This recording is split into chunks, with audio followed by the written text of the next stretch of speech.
हाँ, तो कल हम लोग देख रहे थे, शुरू किए थे नॉर्थ अमेरिका। तो ये रिवीजन भी है और एनरिचमेंट भी है, और चीज़ें ऐड होती चली जाएंगी। मुझे लगता है कि अलग अलग लेता तो समय खराब होता, तो इससे रिवीजन भी हो जाएगा और चीज़ें ऐड हो जाएंगी। ठीक, तो नॉर्थ अमेरिकी महाद्वीप, एशिया सबसे बड़ा, उसके बाद अफ्रीका, उसके बाद तीसरे नंबर पर ये सबसे बड़ा महाद्वीप है।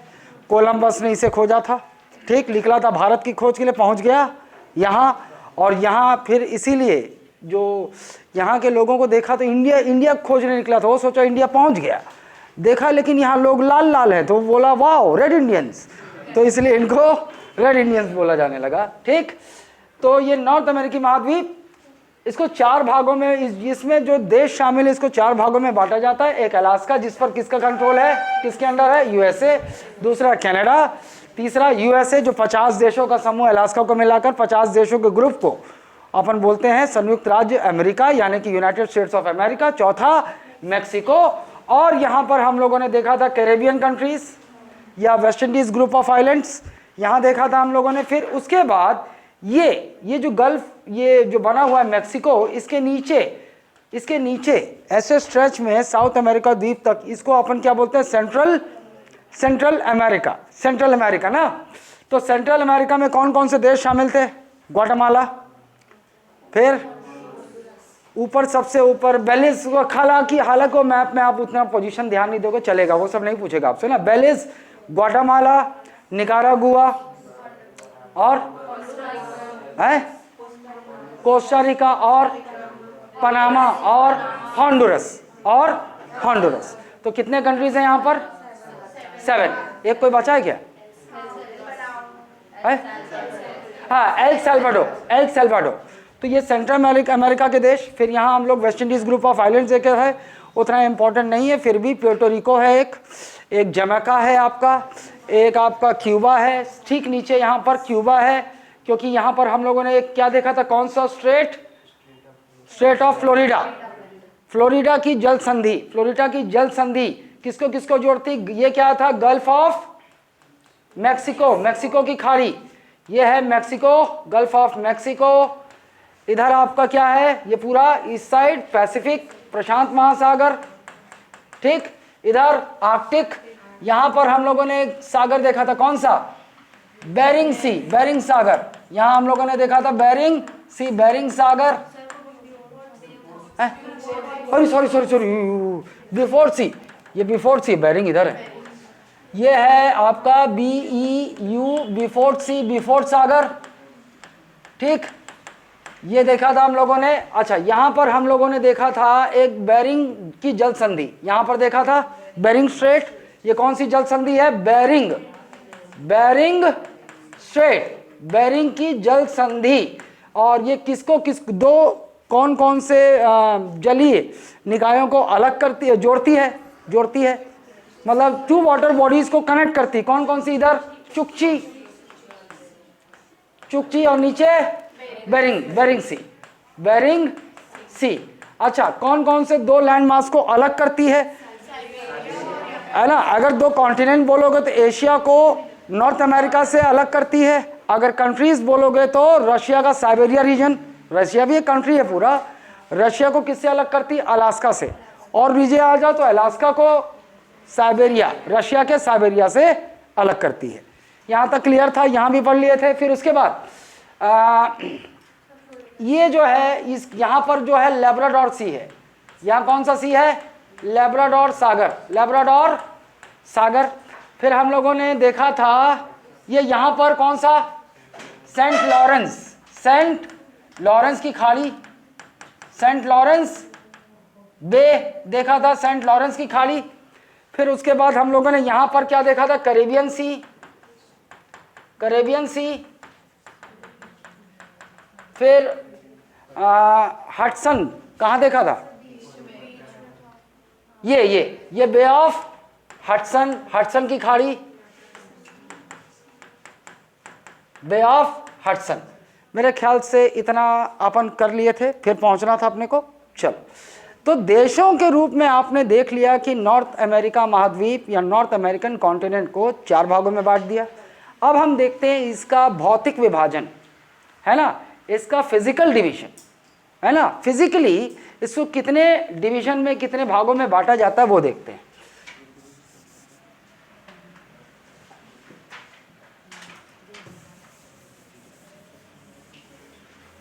ये देखो, अब ये वाला जो रीजन है, यहां से आप देखोगे लगभग, यहां से आपको ये जो आपको ये कनाडा का विभाजन है ना। अच्छा, एक और चीज, ये जो विभाजन आपको दिख रहा है कनाडा और यूएसए के बीच, ये जो बॉर्डर है, सीमा बना रही है, ये कौन सा अक्षांश है आपसे पूछ सकता है। 49 डिग्री, ये कौन सा अक्षांश है? 49 डिग्री नॉर्दर्न लैटिट्यूड की सदर्न, नॉर्दर्न लैटिट्यूड, हिंदी में क्या बोलेंगे? 49 डिग्री उत्तरी अक्षांश।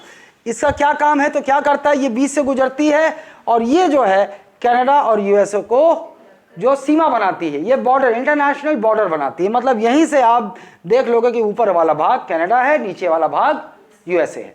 ठीक है, तो आपसे बोल देगा भैया कनाडा को यूएसए से कौन सा अक्षांश अलग करता है? 49 डिग्री उत्तरी अक्षांश, 49 डिग्री नॉर्दर्न लैटिट्यूड। अच्छा, फिर आप लोग ये जो एरिया देखोगे, ये एरिया, ये आपको छोटे छोटे आइलैंड्स हैं, ये एरिया जो आप देखोगे, इसे बोला जाता है कैनेडियन। ये सुपीरियर झील है ना ये सब, तो ये बॉर्डर लेते हुए ये जो बड़ा सा हिस्सा दिख रहा है, ये बड़ा सा हिस्सा, एक फिजिकल डिवीजन, इसको बोलते हैं कैनेडियन शील्ड। इसको बोलते हैं Canadian shield, IELD, Canadian shield, है ना, कैनेडियन शील्ड। तो आपका ये जो कनाडा का ऊपर वाला पोर्शन है, ग्रीनलैंड को छोड़ के ना, ये जो हिस्सा, इसको कहा जाता है कैनेडियन शील्ड। ठीक, ये कैनेडियन शील्ड हो गया। ये एक पोर्शन क्या हो गया? अलास्का। ये कौन? ये जो इधर दिख रहा है, ये क्या हो गया? अलास्का क्षेत्र। अच्छा, उसके बाद आप लोग खाड़ी ओड़ी तो देख ही लिए ना। अब इसके बाद देखोगे ये जो कैनेडियन शील्ड यहां खत्म हो रहा है, तो ये जो नीचे आपको ये एरिया दिख रहा है, ये एरिया चौड़ा सा, ये जो गल्फ की खाड़ी ये ऐसा बड़ा सा हिस्सा दिखेगा, इसको बोलेंगे Great planes of North America. ये क्या है? Great planes of North America. आप क्या बोलोगे? ग्रेट नॉर्थ अमेरिका का मैदानी इलाका, नॉर्थ अमेरिका का मैदानी इलाका, ये great planes of North America. ठीक, great planes of North America कहा जाता है। ये हो गया, ये एरिया, ये क्या है? Great planes of North America, मैदानी इलाका है ये, great planes of North America, मतलब नॉर्थ अमेरिकी महाद्वीप का ग्रेट प्लेन वाला इलाका। ठीक, अच्छा, ये प्लेन अगर कभी आपसे पूछ दे कि भैया मैदानी भाग जो बनता है वो किससे बनता है? नदी, रिवर सिस्टम जो होती है ना, अपन देख लेंगे उसको, नदियां तो देखेंगे। ये जो ग्रेट प्लेन्स ऑफ अमेरिका है ना, ये मिसिसिपी और उसकी सहायक नदियां बहती हैं, फिर वो क्या करती है? सिट लाला के इकट्ठा करते जाती हैं, तो क्या बन जाता है? प्लेन बन जाता है। तो ये जो plain, Great planes of North America है, इसको बनाने में कौन सहायक हुआ? नदी तंत्र। कौन सा? Mississippi Missouri river system, Mississippi Missouri नदी तंत्र है कारक ये great planes of North America के निर्माण का। ठीक, मिसिसिपी मिसौरी नदी तंत्र। ठीक है, और आपको ये जानना चाहिए कि ये जो मिसिसिपी मुख्य नदी है ना, अपन देखेंगे, नदी आएगा तो अभी देखेंगे। ये जो Great planes of North America है, ये मिसिसिपी मुख्य नदी है, मिसौरी इसकी ट्रिब्यूटरी है, सहायक नदी है ना। मैप में लोकेट करेंगे, फिलहाल बस मैं बता रहा हूँ, सुन लो।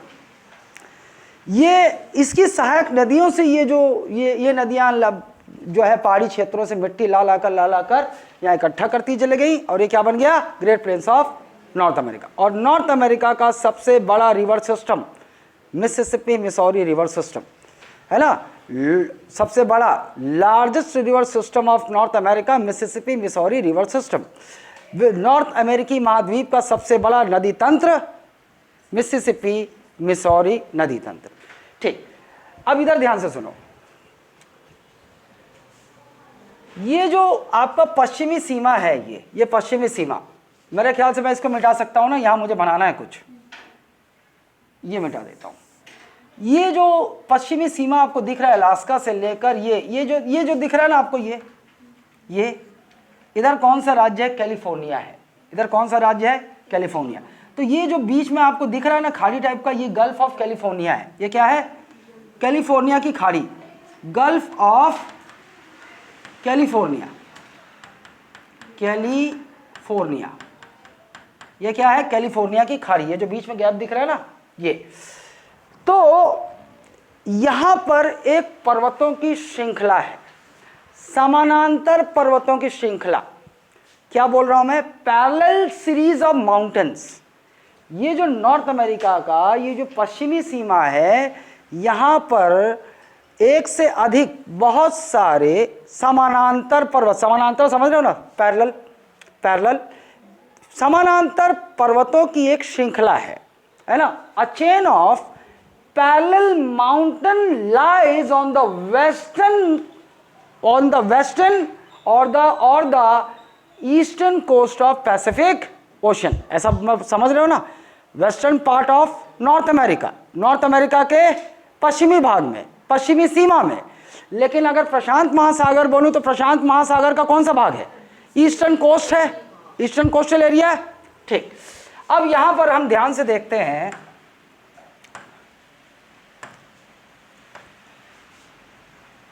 यहां से यहां पर आपको दिखेगा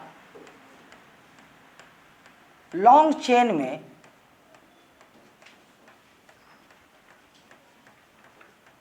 थोड़ा सा यहां तक, ये जो आपको दिखेगा ये है रॉकी माउंटेन रेंजेस। ये कौन सा माउंटेन रेंजेस है? Rocky mountain ranges. ये है आपका रॉकी माउंटेन रेंजेस, रॉकी पर्वत श्रृंखला। रेंजेस आर रॉकी पर्वत श्रृंखला। आपको पता है ना हिल क्या होता है, माउंटेन क्या होता है और रेंज क्या होता है? बहुत सारे पर्वतों की श्रृंखला को अपन श्रेणी बोलते हैं, श्रृंखला बोलते हैं, रेंजेस बोलते हैं। बहुत सारे माउंटेन्स है ना? तो ये यहां से मतलब आपके कनाडा और यूएसए में तक विस्तृत, ये क्या है? Rocky mountain ranges. ठीक, रॉकी माउंटेन रेंजेस। फिर आपका यहां पर आपको एक रेंज दिखाई देगा जिसको अपन अलास्का रेंजेस बोलते हैं। ये कौन सा रेंज है? Alaska mountain ranges. Alaska mountain ranges, Alaska. इसके ऊपरी भाग पे आपको ये जो दिख रहा है अलास्का का ऊपर, यहां पर एक माउंटेन रेंजेस है जिसका नाम है brooks mountain ranges. Brooks mountain ranges, brooks.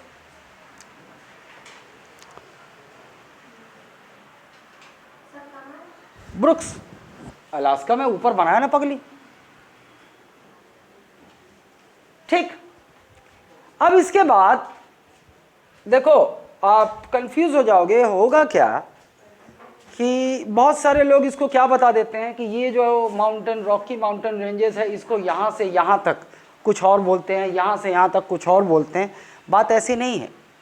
ये जो हिस्सा है ना, ये जो पर्वत समानांतर पैरेलल माउंटेन रेंजेस का ये जो चेन है नॉर्थ अमेरिका के पश्चिमी भाग में, नॉर्दर्न पार्ट में, इसको बोलते हैं, इसकी इस प्राकृतिक विभाजन को जानते हो क्या बोलते हैं? Western Cordillera. Western Cordillera, western Cordillera. तो इसको क्या बोला? पश्चिमी कॉर्डिलेरा, पश्चिमी कॉर्डिलेरा। तो अलास्का हो गया एक क्या हो गया? कैनेडियन शील्ड हो गया। एक क्या हो गया? Great planes of North America हो गया। और एक हिस्सा क्या हो गया? ये वेस्टर्न पश्चिमी कॉर्डिलेरा, वेस्टर्न कॉर्डिलेरा कहते हैं इसको, वेस्टर्न कॉर्डिलेरा है। पूरा मैंने क्या बोला? कॉर्डिलेरा। देखो कॉर्डिलेरा क्या होता है? कॉर्डिलेरा अपन किसी कॉन्टिनेंट के एज में, किसी कॉन्टिनेंट के एज में मतलब सीमा पर एक पर्वतों की श्रृंखला, एक पर्वतों की श्रृंखला को अपन कॉर्डिलेरा बोलते हैं। और उन पर्वतों की श्रृंखला जो पैरेलल ना, सुनो, Cordillera is a system of parallel mountain ranges, है ना, on the borders of any continent, है ना, having other geographical reliefs like plateau, plains etc. in between, intervening plateau and, अब मैं हिंदी में बोल देता हूँ, तुम लोग समझ गए कि नहीं, इंग्लिश मीडियम वाले? देखो, कॉर्डिलेरा किसे कहते हैं? किसी महाद्वीप के सीमा पर पर्वतों की एक समानांतर श्रृंखला, और उसी के बीच बीच में आपको पठारी क्षेत्र भी मिलेंगे, आपको प्लेन भी मिल सकते हैं, तो और भी मतलब आपको मरुस्थल भी मिल सकते हैं। तो ऐसे भौतिक विभाजन को हम क्या कहते हैं? ऐसे फिजिकल डिवीजन को अपन क्या बोलते हैं? Western Cordillera. और चूंकि ये नॉर्थ अमेरिका के पश्चिमी भाग में समानांतर पर्वतों की श्रृंखला है, तो इसे हम क्या कहते हैं? Western Cordillera. समझे कि नहीं समझे? क्लियर है ना? क्लियर ना हो तो सालों टोक दिया करो। ठीक, अब देखो, ये रॉकी पर्वत श्रृंखला तो मोटा मोटा आपको हिसाब रखना है, वो कंट्री आपसे नहीं पूछेगा। अब बस इतना जान लो भैया कि कनाडा और यूएसए में फैला हुआ है, कनाडा यूएसए और थोड़ा सा मैक्सिको में। मेन क्या है? कनाडा और यूएसए, ठीक, फैला हुआ है। अब यहां से अलास्का खत्म होता है। अलास्का क्या यहाँ है? ये जो कोस्टल है ना, यहां पर जो आपको एक पर्वत श्रृंखला मिलेगी कोरे में, ये इसको अपन बोलते हैं कोस्टल माउंटेन रेंजेस।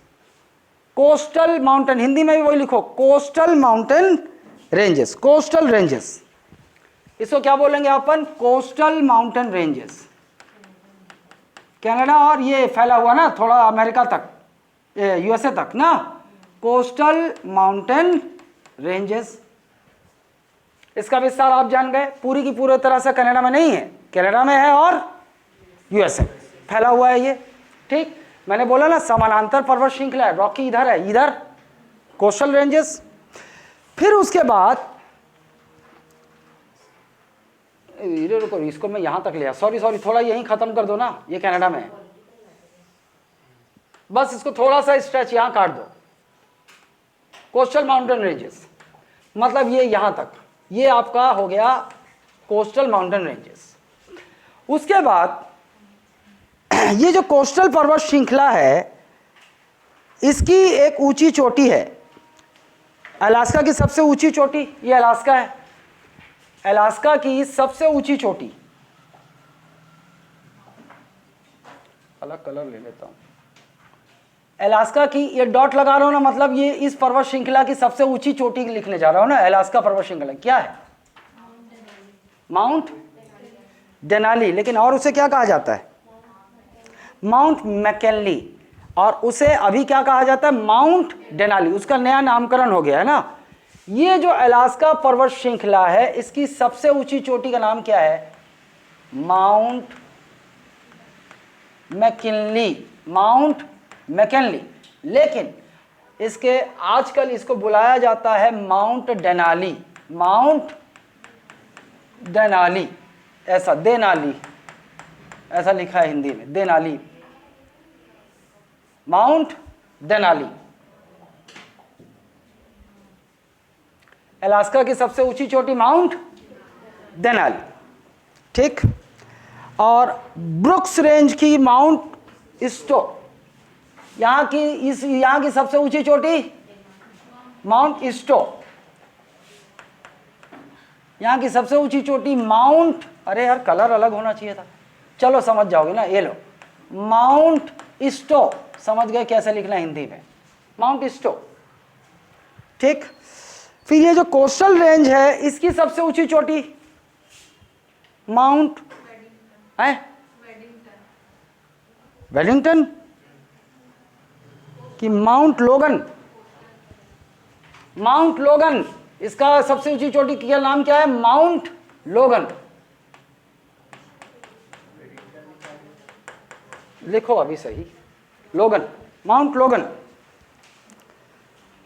माउंट लोगन कनाडा की सबसे ऊंची चोटी, माउंट लोगन कनाडा की सबसे ऊंची चोटी है। जितने भी आपको चोटी मिलेंगे ना कनाडा में, ये माउंट लोगन कनाडा की सबसे ऊंची चोटी। ठीक, उसके बाद एक कैस्केड शुरू होगा, कैस्केड माउंटेन रेंज शुरू होगा। देखो यहां से थोड़ा सा कनाडा से शुरू होगा, थोड़ा सा कनाडा से शुरू होगा ना, ये इसका नाम क्या है, इसको मिटा सकता हूं ना मैं, ये कोस्टल हो गया एक। दूसरा ये जो इलाका, ये जो आपको दिख रहा है, इसको क्या बोलते हैं, cascade, cascade mountain ranges, cascade mountain ranges. थोड़ा सा कनाडा, ब्रिटिश कोलंबिया, कनाडा का ब्रिटिश कोलंबिया से लेकर ये नॉर्थ अमेरिका में स्ट्रेच है। ठीक है, ये कौन सा है आपका, ब्रिटिश कोलंबिया से लेकर ये आपका यूएसए तक फैला हुआ है ना। अच्छा, अब यहां की सबसे ऊंची चोटी कौन सी है, माउंट रेनियर। यहां की सबसे ऊंची चोटी कौन सी है, mount Rainier, mount Rainier, Rainier, Rainier, mount Rainier, mount Rainier. ठीक, अच्छा, फिर उसके बाद आप देखेंगे कि नॉर्थ अमेरिका से लेकर, ये गल्फ क्या है, कैलिफोर्निया का गल्फ, यहां से लेकर यहां तक आपको यहां भी एक पर्वत श्रृंखला दिखाई देगी। और ये कहां से कहां तक, देखो भाई, यूएसए से शुरू हुआ, यूएसए से शुरू हुआ, और ये क्या है, गल्फ ऑफ कैलिफोर्निया। ये मैक्सिको का हिस्सा है ना, तो आप बोल सकते हो कि मैक्सिको कहां तक आ गया, ये मैक्सिको तक। ये गल्फ का नाम कैलिफोर्निया है, कैलिफोर्निया अमेरिका का, यूएसए का एक देश है, ये गल्फ का नाम कैलिफोर्निया है, लेकिन ये जो इलाका है, ये आइलैंड, ये सब किसका है, मैक्सिको का, ये मैक्सिको। तो मैक्सिको तक फैला हुआ, यहां से यहां तक Sierra Nevada, SIERA Nevada, Sierra Nevada mountain ranges, Sierra Nevada. USA से शुरू होता है मैक्सिको, यूएसए और मैक्सिको तक फैला हुआ सियरा नेवादा। सियरा नेवादा की सबसे ऊंची चोटी है माउंट विटनी। इसकी सबसे ऊंची चोटी कौन सी है, माउंट विटनी, और ये मैक्सिको में पड़ेगी ना, माउंट विटनी। सियरा नेवादा की सबसे ऊंची चोटी Mount Whitney, Mount Whitney. Sierra Nevada की सबसे ऊंची चोटी माउंट विटनी। अब दो और माउंटेन रेंजेस अपन पढ़ने वाले, प्योरली ये मैक्सिको में है ना। एक है आपका सियरा माद्रे ऑक्सीडेंटल, ये देखो, ये है ना इधर, ये वाला इलाका,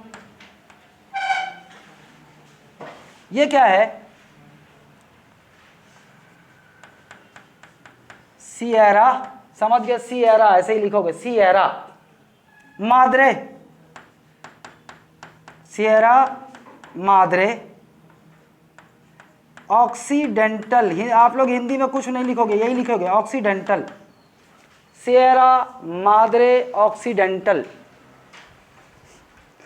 मैं समझ रहा हूं बेटा, तू कहां जा रहा है। सियरा माद्रे ओरिएंटल, ये कहां गई थी, कहां से आ भी गई, हाँ ये मैक्सिको, पूरी तरह से मैक्सिको। ये देखो, ये मैक्सिको है यहां से, और इधर ये देखो ईस्टर्न कोस्ट में, इधर ईस्टर्न साइड, ईस्टर्न साइड ये है सियरा माद्रे ओरिएंटल। ये ऑक्सीडेंटल, ये ओरिएंटल, ऑक्सीडेंटल ओरिएंटल। तो ये है सियरा माद्रे ऑक्सीडेंटल, ये है Sierra Madre oriental, Sierra Madre oriental, oriental, Sierra Madre oriental. ठीक,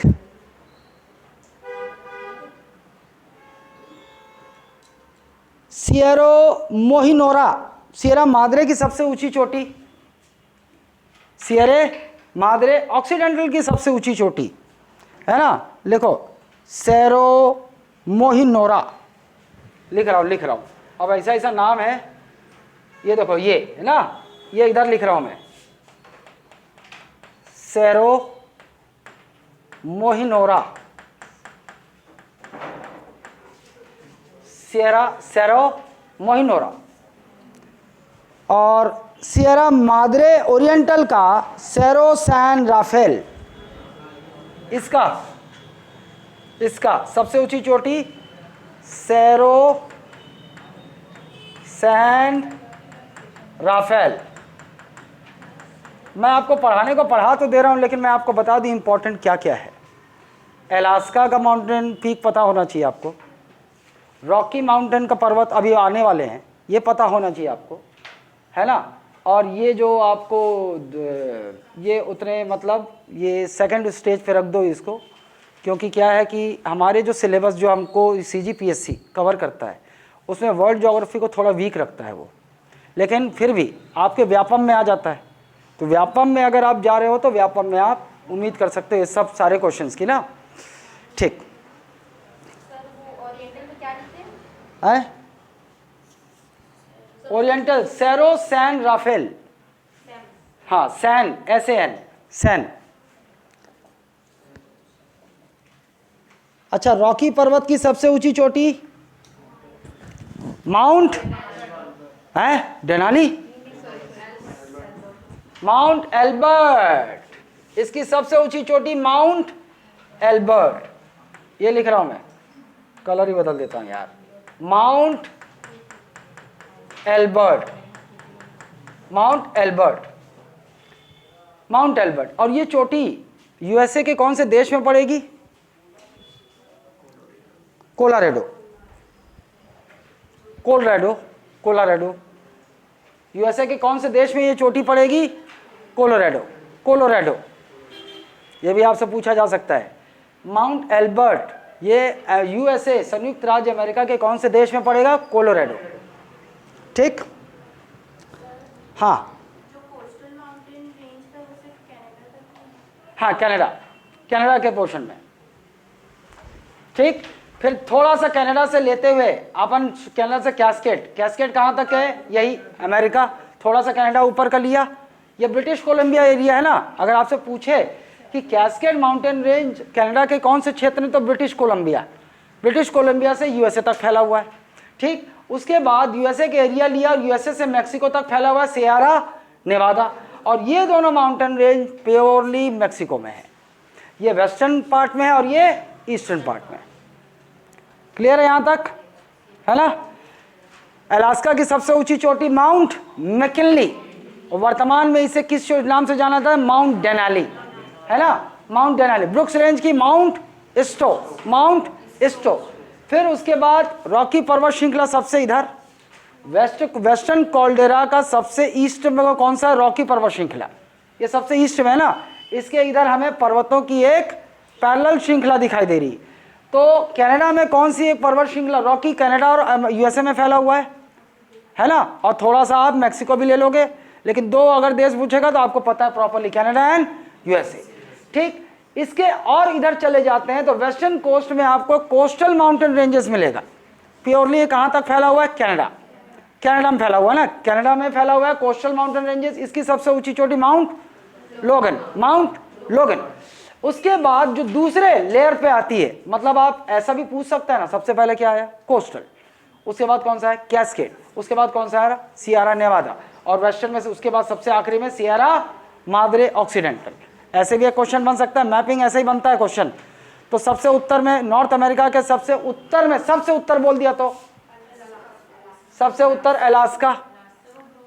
आप ब्रुक्स बोल सकता है, बिल्कुल सबसे उत्तर बोल दिया तो, लेकिन इनको जमाने बोल दिया उत्तर से पश्चिम तक, तो पहले अलास्का आ जाएगा, फिर आपका कोस्टल आ गया, फिर आपका कैस्केड आ गया और सियरा नेवादा आ गया। ठीक, ये बात क्लियर है। फिर आपका कैस्केड कनाडा, कनाडा के British Columbia, British Columbia Canada से लेकर USA में फैला हुआ है।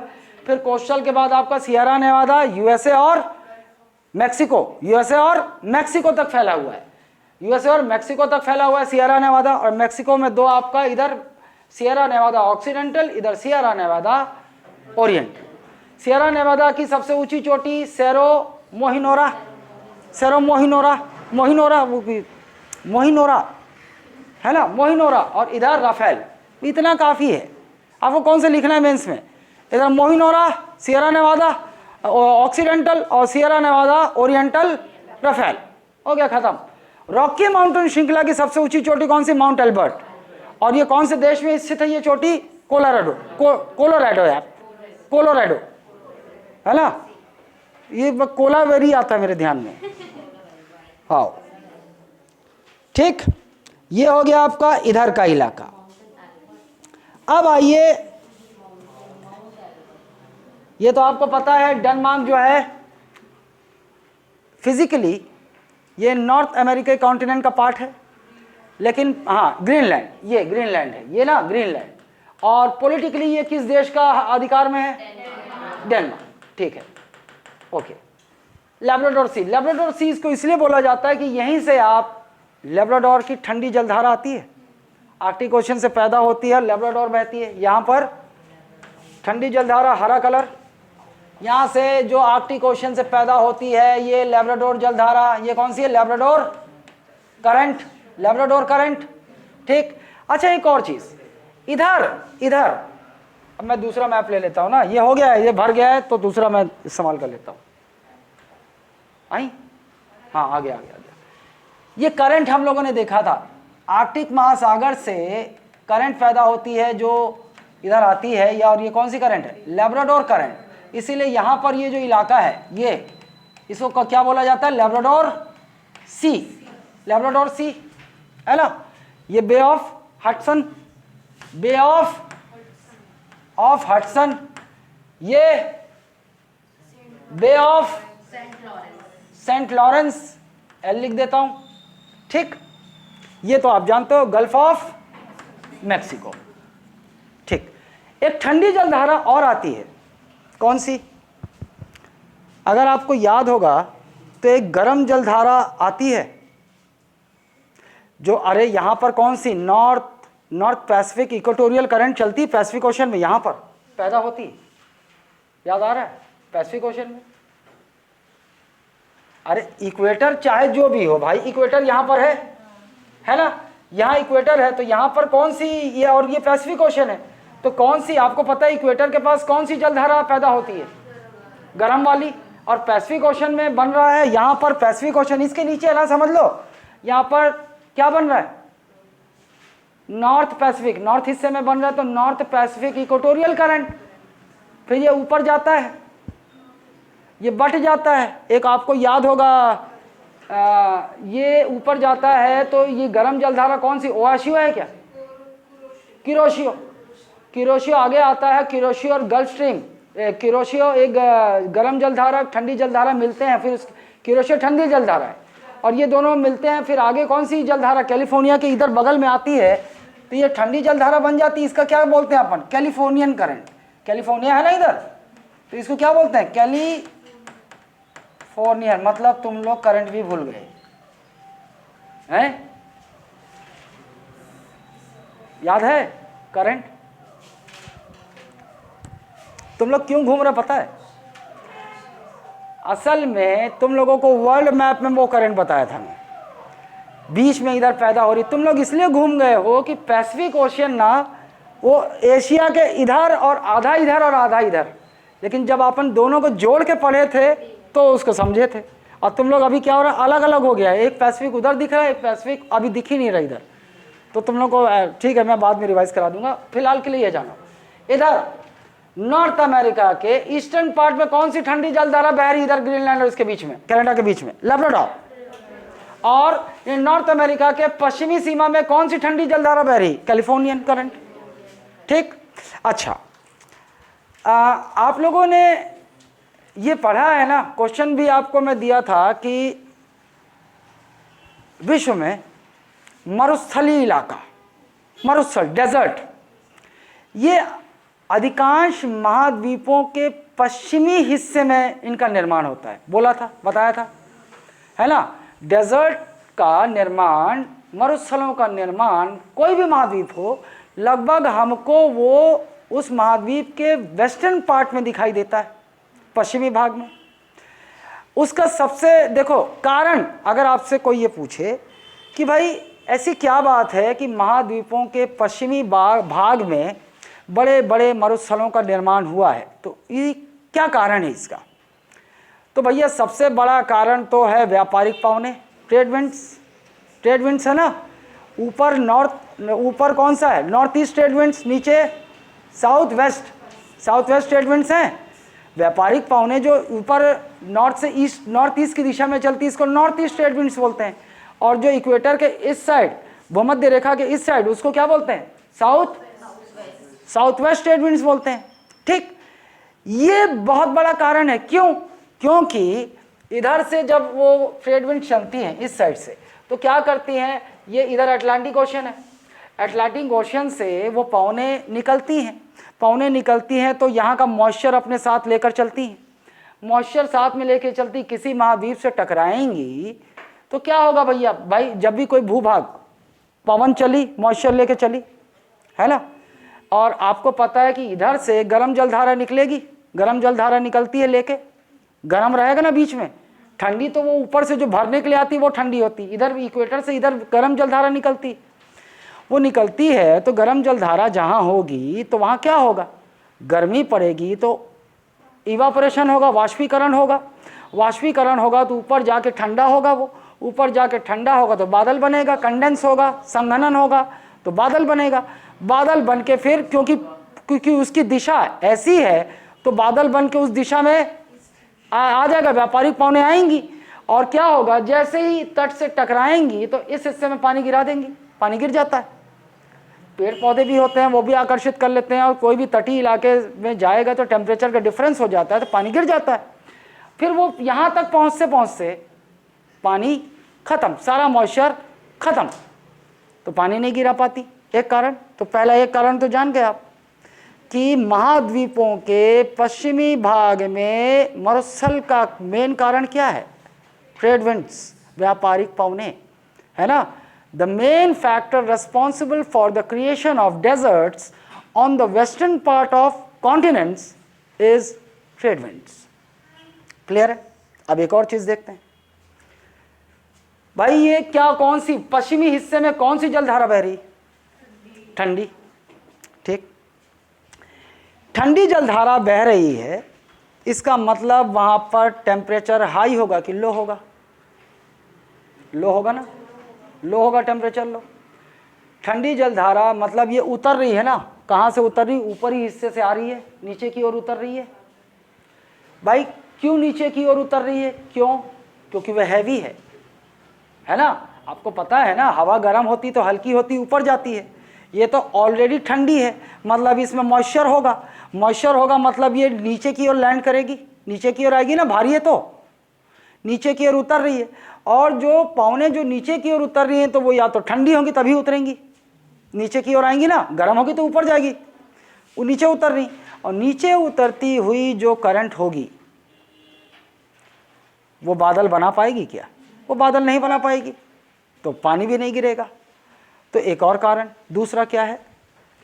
कई जगह हम ऐसा देखेंगे कि कई जगह जो मरुस्थल अगर ठंडी जलधारा उसकी सीमा से बह रही है तो वो भी कारण हो जाती है मरुस्थल का। क्यों? क्योंकि इसकी एक तो भैया वो पानी पहले ही इस साइड गिरा चुकी है, इधर पहुँचते बादल सूख गया, मॉइस्चर ही नहीं है, और दूसरी ठंडी जलधारा इसके साइड में बहती तो वहाँ बादल बनेगा ही नहीं, वर्षा होगी ही नहीं। समझ गए? इसीलिए कई बार मुख्य कारण क्या? व्यापारिक पवने। और कई जगह डेजर्ट का कारण व्यापारिक पवने नहीं तो क्या हो सकती हैं? ठंडी जलधारा। उनकी तटीय क्षेत्र पर, कोस्टल एरिया में जो कोल्ड करंट फ्लो करती है, कोल्ड करंट, वहाँ बादल नहीं बना सकती, तो वहाँ क्या होगा? वर्षा होगी ही नहीं। तो वर्षा नहीं होगी तो क्या होगा? वहाँ क्या बनेगा? मरुस्थल बनेगा। ठीक, ये बात क्लियर है? तो दो फैक्टर है ना, मरुस्थल के दो फैक्टर क्या क्या है? एक ट्रेड विंड्स, दूसरा कोल्ड करंट। ठीक, चलो अब हम देखते हैं मरुस्थल, नॉर्थ अमेरिका के मरुस्थल भी देख लेते हैं। मरुस्थल देखेंगे हम लोग तो हमको सबसे पहले ऊपर ग्रेट बेसिन दिखाई देगा। ये देखो मरुस्थल देख रहे हैं अपन, सबसे पहले ये नॉर्थ अमेरिका रीजन में ये जो नॉर्थ अमेरिका रीजन में ये कौन सा मरुस्थल है? ग्रेट बेसिन, ग्रेट, मैं ये जो डेजर्ट है क्या है? Great Basin desert. हाँ, दूसरे में पहुंच सकते हो, दूसरे में आ सकते हो। ग्रेट बेसिन डेजर्ट, उसमें नदी वदी बना लेंगे ना, नदी और लेक से भर जाएगा, दूसरे में बना सकते हो इसको। ग्रेट बेसिन डेजर्ट है ना। इसके ठीक नीचे मोजावे डेजर्ट, इसके ठीक नीचे छोटा सा ये जो है, ये कौन सा डेजर्ट है? मोजावे, मोजावे डेजर्ट। ये है Great Basin desert, Great Basin desert, ये है मोजावे डेजर्ट, यूएसए में ही है सब। फिर उसके नीचे आप देखोगे सोनोरान डेजर्ट, ये फैला हुआ, देखो ये नॉर्थ अमेरिका से लेकर ये मैक्सिको तक आपको फैला हुआ दिखाई देगा। ये कौन सा डेजर्ट है? सोनोरन, सोनोरन डेजर्ट, ये है सोनोरन डेजर्ट। कहाँ कहाँ से भैया देख लो, यूएसए का सदर्न पार्ट से लेकर मैक्सिको के नदर्न पार्ट तक फैला हुआ है ये वाला हिस्सा। ये कौन सा डेजर्ट है? Sonoran desert.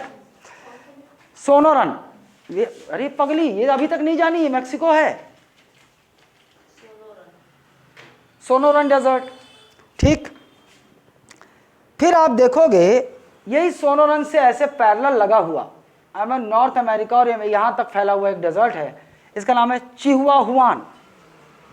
इस डेजर्ट का नाम क्या है? चिहुआ, क्या हुआ? हुआन हुआ, चिहुआहुआन डेजर्ट। ठीक, और चिहुआहुआन डेजर्ट और ग्रेट बेसिन मोजा यहां से लगा हुआ है, तीनों से देखो ऐसे लगा हुआ है। एक यहां पर आपको एक डेजर्ट मिलेगा, ये तीनों से ऐसा लगा हुआ ये एरिया, इसको बोलते हैं अपन कोलोराडो प्लेट्यू श्रबलैंड। कोलोराडो, इसको बोलते हैं अपन कोलोराडो प्लेट्यू, ऐसा पठारी थोड़ा ऊंचाई पर है ना, और श्रबलैंड मतलब ये इसको बोला जाता है, ये भी डेजर्ट है ना, श्रबलैंड। श्रब किसको बोलते हैं? जो झाड़ी दिखती ना आपको, झाड़ी रेगिस्तान में छोटी छोटी, श्रब उसको बोलते हैं। कोलोराडो प्लेट्यू श्रबलैंड मतलब थोड़ा ऊंचाई पर स्थित है, तो ये रेगिस्तान तो कोलोराडो प्लेट्यू श्रबलैंड कहते हैं। ये 5 डेजर्ट आपको नॉर्थ अमेरिकी महाद्वीप में दिखाई देंगे। ठीक, तो भैया पूरा कनाडा में नहीं है ना, इधर देख लो आप, ग्रेट बेसिन। अच्छा आप देख लो, ये आ रहा है, जरूरी नहीं है भैया कि डेजर्ट हो तो रेतीला हो, जहां कुछ उगता नहीं है। देखो अपन डेजर्ट मरुस्थल किसको बोलते हैं? जहां कुछ नहीं उगता, जहां कोई भी प्रोड्यूस नहीं होता, वहां खेती नहीं हो सकती, वहां पेड़ पौधे नहीं होते, या फिर पौधे होते तो नाम मात्र के, लेकिन पूरा सूखा एरिया जहाँ पे वर्षा नहीं होती, सूखा एरिया, उसको हम रेगिस्तान बोलते हैं, मरुस्थल बोलते हैं, डेजर्ट बोलते हैं। यहाँ भी तो पूरा बर्फ जमा हुआ है, ये भी डेजर्ट है, क्यों? लेकिन इसको डेजर्ट की श्रेणी में नहीं दिया जाता क्योंकि ये ठंडे इलाके हैं, बर्फ से ढका हुआ है। ये क्या कौन सी है? तो लैब्राडोर बहरी है, इधर भी आपको पूरा बर्फ से ढका इलाका मिलेगा, इधर भी बर्फ से ढका इलाका मिलेगा, कुछ भी नहीं होता यहाँ पर, है ना, कोई भी वेजिटेशन नहीं होता, वनस्पति नहीं होती। अच्छा, इसमें क्रम देख लो आप भैया, ग्रेट बेसिन, फिर मोजावे, फिर सोनोरन, इधर इसके तीनों से चारों से लगा हुआ कोलोराडो प्लेट्यू श्रबलैंड, और ये इधर दोनों में फैला हुआ है। तो आपको ये सोनोरन और ये चिहुआहुआन। अच्छा, अब हम लोग डेजर्ट का टाइप भी पढ़े थे, है ना। डेजर्ट एक कौन सा डेजर्ट होता है? कोल्ड डेजर्ट होता है ना। देखो हम लोगों ने पढ़ा था, ये इक्वेटर है, ये 0 डिग्री इक्वेटर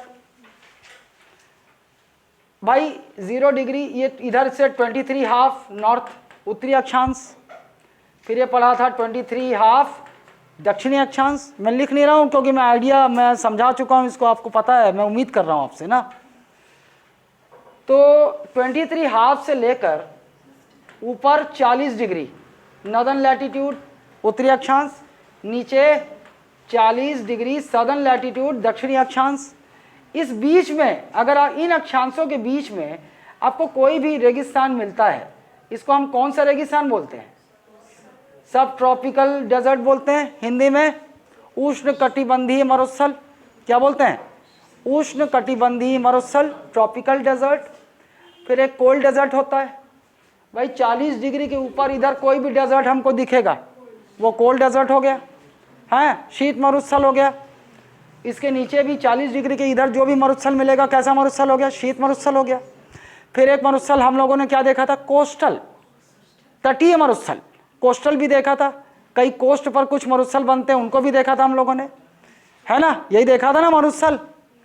अब मुझे एक बात बताओ, ये सारे मरुस्थल जो आपको नॉर्थ अमेरिका के दिख रहे हैं ये किस प्रकार के मरुस्थल हैं, सब ट्रॉपिकल डेजर्ट। ये जो पांचों उत्तरी अमेरिकी महाद्वीप में आपको मरुस्थल दिखाई दे रहे हैं ये किस प्रकार के मरुस्थल हैं, ये हैं सब। क्यों, क्योंकि इधर ये आपको पता है ये क्या है 49 डिग्री, तो आपको दिख रहा है 49, तो 40 यहाँ कहीं होगा, तो ये सारे 40 से इधर 0 डिग्री, फिर इधर 23 डिग्री, 23 डिग्री के ऊपर बीच में दिख रहे हैं ये मरुस्थल। ये कैसे मरुस्थल हो गए सारे, सब ट्रॉपिकल डेजर्ट, सब ट्रॉपिकल डेजर्ट, उष्ण कटिबंधीय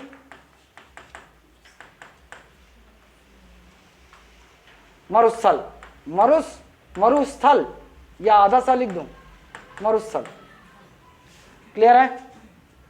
अच्छा, अब इसमें आप देखो कुछ खासियत, सबसे बड़ा कौन सा था एरिया में, सबसे बड़ा डेजर्ट है, इसको देखकर बोल रहे हो, है चिहुआहुआन। अरे ये देखो मोजावे इसको पढ़ते हैं लेकिन जे साइलेंट है, मैं तुमको बता दूं, पढ़ते हैं उन लोग क्या पता मोहावे, मोहावे बोलते हैं, है ना। अपन क्या है ट्रेडिशनल लोग हैं, जैसा लिखा वैसा पढ़ लेते हैं, है ना, पता मेरे को भी है। लेकिन फिर तुम लोग अरे सर मोहावे मोहावे बोल रहे हो, मोजावे लिखा है, लेकिन वो लोग जे को साइलेंट, अच्छा उसके बाद मुआवे पढ़ते होंगे वो लोग ना, हा भी नहीं लगाते होंगे, मुआवे पढ़ते होंगे क्योंकि जे साइलेंट है ना। तो यहां पर देखो आप, सबसे बड़ा कौन सा डेजर्ट है, ग्रेट बेसिन। तुम लोग पढ़े नहीं हो डेजर्ट में, वहां पर नॉर्थ अमेरिका में पढ़े हैं, चिहुआहुआन है क्या, हाँ सॉरी चिहुआहुआन, चिहुआहुआन ये सबसे बड़ा डेजर्ट। लेकिन अगर आपसे यूएसए का सबसे बड़ा डेजर्ट पूछा तो भैया ये तो कुछ हिस्सा आपका यूएसए में है, कुछ हिस्सा मैक्सिको में, यूएसए का सबसे बड़ा पूछा तो ग्रेट बेसिन। ध्यान रहे उत्तरी महाद्वीप का सबसे बड़ा मरुस्थल चिहुआहुआन, क्योंकि पूरे महाद्वीप में ये यूएसए और क्या इसमें मैक्सिको में फैला हुआ है, लेकिन आपसे यूएसए का सबसे बड़ा डेजर्ट बोल दिया तो ग्रेट बेसिन, ठीक। अच्छा, अब कुछ खास चीजें यहां के हिसाब से देख लो।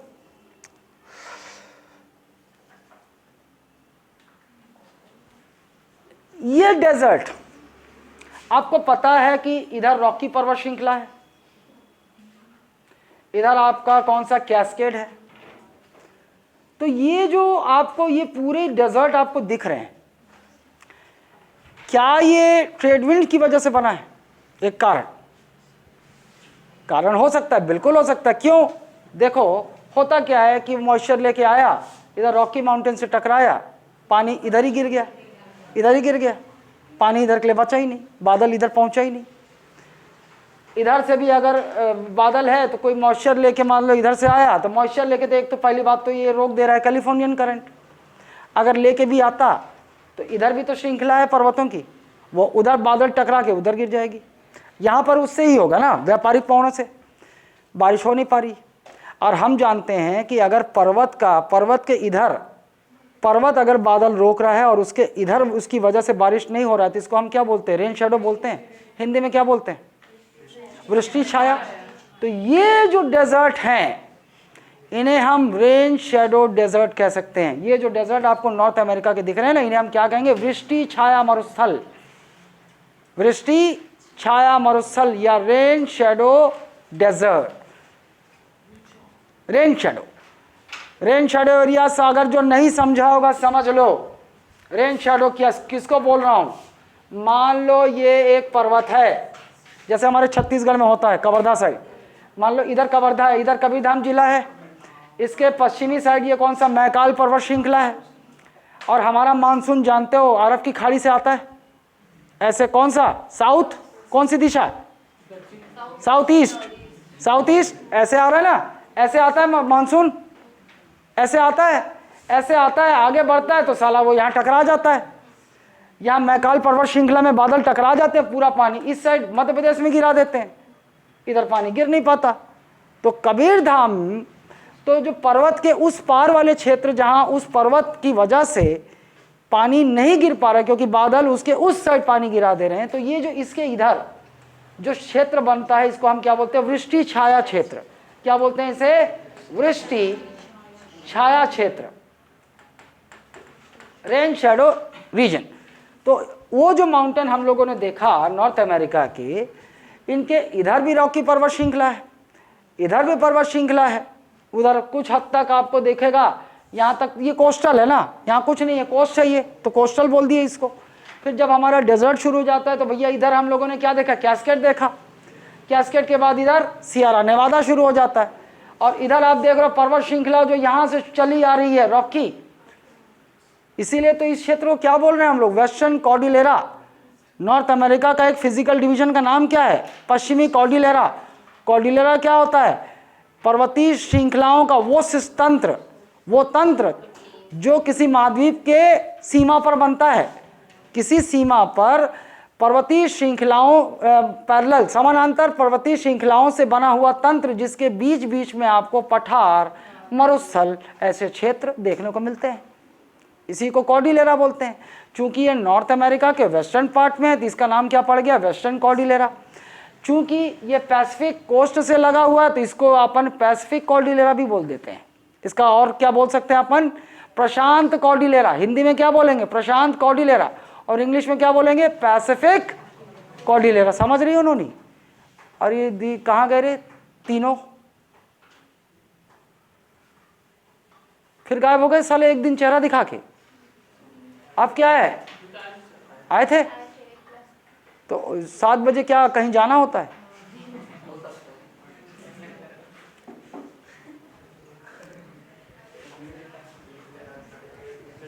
क्लियर है। देखो अभी मेरे ख्याल से मैपिंग बड़े आराम से बनाते चल रहे होगे। मैं बताओ फास्ट चलूं कि तुमको मैपिंग बनाने का समय दूं, ये बताओ है। मैपिंग मतलब ऐसे क्लियर बना पा रहे हो, समझ आ रहा है, चीज़ें याद हो रही हैं तो ठीक है। चलो ये हो गया आपका डेजर्ट रीजन। अच्छा यहाँ पे कुछ खास चीज़ें, बहुत ज़्यादा चीज़ें नहीं पढ़नी है। देखो आपको एक चीज़ पूछ सकता है, ये जो मोजावे डेजर्ट है ना, मोहावे, कौन सी कंट्री में ये डेजर्ट लाई करता है, कैलिफोर्निया। कौन सी कंट्री, कैलिफोर्निया। यूएसए का कौन सा देश है यहाँ पर, कैलिफोर्निया। ठीक, संयुक्त राज्य अमेरिका के कैलिफोर्निया में ही एक जगह आपको मिलेगी जिसको कहते हैं हम लोग मृत घाटी, डेथ वैली, डेथ वैली, मृत घाटी, और इंग्लिश में डेथ वैली है ना। डेथ वैली इसलिए बोलते हैं क्योंकि ये विश्व के सबसे निचले बिंदु पर स्थित कोई भूभाग है, भू आकृति है, रिलीफ है ना, lowest point, the relief at the lowest point in the world. कौन सा, डेथ वैली। मतलब लोएस्ट पॉइंट मतलब समुद्र तल से इसकी ऊंचाई सबसे कम है, कोई भूभाग ऊपर जो है समुद्र तल से उसकी ऊंचाई कम है। हाँ आ रहा हूँ उसके बाद आ रहा था मैं। लोएस्ट पॉइंट तो समझ गए आप। आपसे पूछ सकता है वर्ल्ड का लोएस्ट पॉइंट प्लेस कौन सा है, डेथ वैली। ये इसलिए भी जाना जाता है कि ये विश्व का सबसे गर्म स्थान है, death valley, hottest place on earth. तो यहाँ पर कोई यहाँ भी नहीं रह पाता, इतनी गर्मी रहती है ना। वहाँ देखोगे डेथ वैली कोई रहता नहीं, इतनी गर्मी है वहाँ पर, कैलिफोर्निया का डेथ वैली है। ठीक, एक ये याद रखना आपको, कौन से डेजर्ट में लाई करता है ये डेथ वैली, मोहावे। कहाँ, कैलिफोर्निया में। उसके बाद मोहावे जो है ये इन सब में से सबसे छोटा मरुस्थल है और सबसे सूखा मरुस्थल है। मोहावे ये नॉर्थ अमेरिकी महाद्वीप का सबसे छोटा और सबसे सूखा शुष्क मरुस्थल है, driest desert, smallest and driest desert of North America continent ना,